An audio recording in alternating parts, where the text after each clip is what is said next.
I was homeless in my car pretty much for 4 months.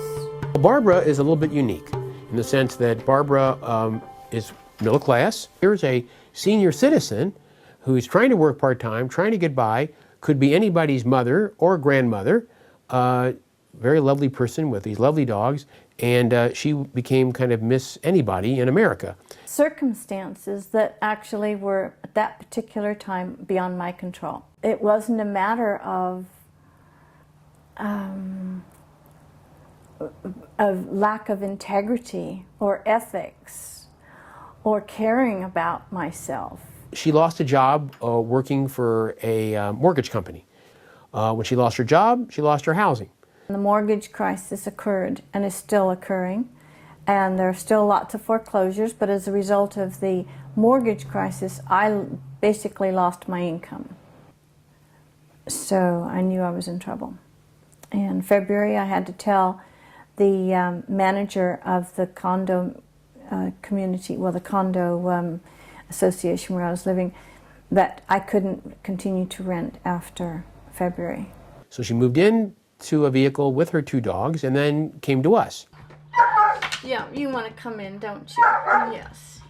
Come on then. Come on, you come jump up at me. There's a good boy. Oh, yes. Oh, yes, that's a good boy. Yeah. Yeah. About 4 or 5 years ago, there were a lot of people in vehicles in Santa Barbara. I don't know why then, but it was a big buildup. And they counted at one time about 350 vehicles on the streets of Santa Barbara. So the city was fed up with the problem, and they kind of moved quickly and passed an ordinance making it illegal for anyone to stay in their vehicle overnight on a city street.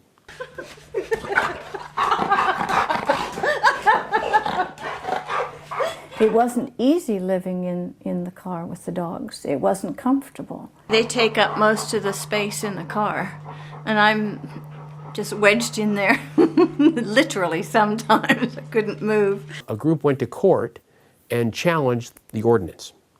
And when the ordinance went in front of the judge ruled in favor of the plaintiffs. Unless the city is willing to have signage on every block, you can't forbid homelessness in the downtown corridor. And if you mention to someone, I'm homeless, they're embarrassed to hear that, which I found interesting.